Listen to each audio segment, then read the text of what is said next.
Bismillahirrahmanirrahim. Assalamualaikum warahmatullahi wabarakatuh.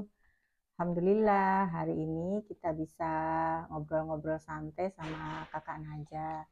Assalamualaikum Kakak Naja. Waalaikumsalam. Apa kabar Kakak? Alhamdulillah sehat. Alhamdulillah sehat. Jadi Kakak Naja, alhamdulillah kondisinya sekarang sehat. Nah, di video kali ini kita pengen sharing dan pengen ngobrol-ngobrol seputar beberapa video yang lagi banyak di YouTube terkait dengan pengobatan Kakak Naja. Jadi yang dimaksud pengobatan Kakak Naja di sini adalah yang di video mengatakan kalau Kakak Naja itu sudah sembuh dari serba palsi dan sudah bisa berjalan. Alhamdulillah ya. Itu adalah doa dari kita semua, dari masyarakat Indonesia, dari ayah bunda, ada kakak-kakak semua mendoakan Kakak Naja supaya Kakak Naja bisa berjalan dan bisa mandiri seperti teman-teman Kakak Naja yang lainnya ya. Tapi beritanya ini nggak boleh kita biarkan saja seperti itu karena memang di kali ini kita sedang mencari bagaimana cara kita bertemu dengan Ibu Ida Dayak. Nah, beberapa hal yang kita lakukan itu kita sudah informasikan ke teman-teman yang ada di Jakarta karena pada waktu itu infonya Ibu Ida Dayak sedang berada di Jakarta dan membuka praktik di waktu itu di daerah Bogor dan sempat terbesit kami punya niat untuk membawa Kakak Naja ikhtiar untuk mencoba pengobatan dari Ibu Ida Dayak. Namun qadarullah sampai saat ini Kakak Naja belum pernah bertemu dengan Ibu Ida Dayak. Jadi ini juga kami merasa perlu untuk klarifikasi karena dari keluarga terdekat Kakak Naja itu tuh selalu menanyakan kepada kami bagaimana kondisi Kakak Naja setelah diterapi oleh Ibu Ida Dayak. Padahal kami masih sedang berikhtiar. Jadi kami sedang berikhtiar gitu. Semoga kalau ada yang mendengar info ini, menonton video ini dan memiliki kontak yang bisa dihubungi dengan Ibu Ida Dayak, itu kami berharap sekali untuk kami diberikan informasi supaya sempurnalah kami punya ikhtiar gitu ya. Karena yang namanya pengobatan kita tidak tahu. Mungkin secara logika kita berpikir pengobatan ini mungkin tidak rasional, tidak masuk akal. Tapi banyak sekali keajaiban-keajaiban yang Allah tunjukkan di hadapan kita bagaimana pengobatan itu kalau kita sudah berikhtiar dengan maksimal maka Allah akan membantu kita, Allah akan memberikan kita kemudahan. Yang kedua Kakak Naja sekarang alhamdulillah Kakak Naja sekarang sudah punya buku. Nah, bukunya ditulis oleh siapa nama penulisnya? Uda Agus Aribowo. Jadi buku ini berisi tentang perjalanan Kakak Naja sejak Kakak Naja di dalam kandungan sampai dengan bisa menghafalkan Al-Quran 30 juz dan ikut sebagai peserta di Hafiz Indonesia 2019 waktu itu di stasiun televisi RCTI ya. Nah, sekarang kita akan lihat satu persatu bagi teman-teman yang belum tahu buku Kakak Naja tuh daftar isinya seperti apa sih. Jadi daftar isinya yang pertama itu kita akan mendengar pendapat dan testimoni daripada ulama-ulama besar di Indonesia dan tokoh-tokoh masyarakat tentang apa kata mereka tentang Naja. Di situ ada perkataan dari beliau Syekh Ali Jaber, kemudian ada Abi Amir Faisal Fat, ada Habib Nabil Al-Musawa, kemudian ada Kak Irfan Hakim juga. Jadi banyak juga tokoh-tokoh yang sudah membaca buku ini dan memberikan testimoni mereka. Nah, di bab 1 nanti kita akan review kembali bagaimana waktu Kakak Naja di dalam kandungan ya. Di dalam kandungan ikhtiar-ikhtiar apa yang kami lakukan ketika usia kandungan 4 bulan, kemudian proses kelahiran Kakak Naja seperti apa gitu.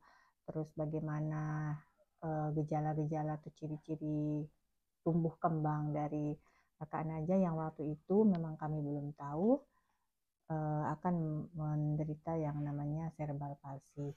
Jadi bisa digunakan untuk calon ibu nih yang akan melahirkan nanti, bagaimana cara mendeteksi secara simple gitu ya kakak ya, secara simple jika terjadi gangguan-gangguan pada buah hati kita. Itu di bab pertama. Dan yang bab kedua, bagaimana Najah bisa dekat dengan Al-Quran. Nah, sekarang kita mau tanya Najah. Kakak Najah, Ya, kakak Najah dulu, waktu kakak Najah, ingat nggak waktu kakak Najah terapi di Solo? iya ingat. Ingat. Yang paling kakak ingat di mana, pada saat kejadian apa yang paling kakak ingat waktu di Solo itu? Najah pernah bertemu dengan seorang anak yang hafiz Al-Quran. Mm-mm. Uh, terus Najah pengen menghafal Al-Quran. Mm-mm. Terus Najah bilang sama mama, tolong belikan Najah seker kayak Mas Fajar itu. Najah pengen menghafal Al-Quran kayak Mas Fajar. Oh iya, kakak Najah, mama inget ya. Waktu itu kita pernah sore-sore ke rumahnya Mas Fajar. Ingat Ya, enggak? Terus waktu itu mama bawa kakak ke rumah Mas Fajar, terus melihat Mas Fajar itu sedang murojaah. Itu bagaimana perasaan kakak waktu umur itu 4 tahun ya? Itu kakak udah bisa punya keinginan untuk menghafal Quran atau belum? sudah. Sudah kepengen itu? Sudah. Udah. Kenapa kakak kepengen seperti Mas Fajar yang hafal Quran itu? Karena Al-Quran itu akan memberikan syafaat kepada kita, dia menghisap. Gitu. Jadi kakak Najah waktu itu senang punya teman hafiz Quran. Alhamdulillah. Alhamdulillah senang. Nah, sekarang perasaan kakak Najah nih setelah kakak Najah, nah ini foto-fotonya sama ulama-ulama di seluruh Indonesia. Waktu kakak pergi ke Malaysia, waktu ketemu dengan Syekh yang dari Mesir, waktu kita di Palu, yang waktu kakak dikasih ijazah sanad hadis arba'in. Jadi alhamdulillah kakak Najah langsung dikasih ijazah ya kakak ya. Alhamdulillah. Ini banyak juga nih tokoh-tokoh masyarakat yang bertemu kakak Najah ya. Nah, di sini ada tips di buku Najah tadi bab 1 udah ya. Bab 2 bagaimana Najah bisa berdekatan dengan Al-Quran.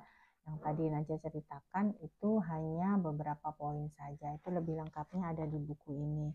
Kemudian yang kedua di bab 3, nah bagaimana kakak Najah bisa menjadi peserta di Hafiz Indonesia 2019.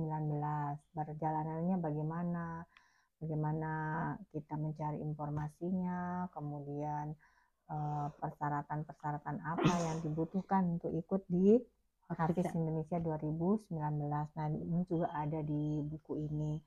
Kemudian di bab 3, nah inspirasi pengasuhan untuk ayah bunda yang mungkin masih merasa sendiri ya, tidak punya teman atau tidak punya lingkungan yang mendukung untuk kita mendidik anak-anak kita untuk dekat dengan Al-Quran. Ini mungkin bisa dijadikan referensi bagaimana perjalanan kami dulu ketika pertama kali kakak Najah ingin menghafal Al-Quran. Nah, kemudian di sini juga ada doa-doa ya, bagaimana doa Nabi Ibrahim dulu ya. Kemudian doa Nabi Zakaria juga kita bisa hafalkan dari buku ini. Kemudian doa agar anak kita diberi kecerdasan, doa agar sukses dunia dan akhirat, banyak cukup beberapa doa yang ada di buku ini. Kemudian ada juga galeri-galeri foto-foto waktu Najah masih kecil. Nah, seperti ini misalnya nih.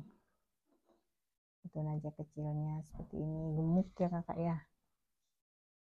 Oke, waktu sering menangis dan lain sebagainya. Jadi ini buku pertama kakak Najah, insya Allah nanti akan terbit lagi buku kedua. Jadi kalau mau tahu bagaimana perjalanan kakak Najah, silakan bisa dicari bukunya di Shopee ada, di Gramedia, coba dicari aja. Bisa juga nanti pesan melalui akun YouTube Naja atau DM Instagram Naja. Ikuti Naja di Instagram Naja Hudia, di Facebook Naja Hudia juga, dan ada TikToknya juga. Jadi di situ kita berbagi bagaimana perjalanan kakak Naja. Ya, terima kasih. Assalamualaikum warahmatullahi wabarakatuh. Udah ya? Udah. Makasih sudah menonton. Terima Terima kasih kasih sudah menonton. Assalamualaikum. Assalamualaikum.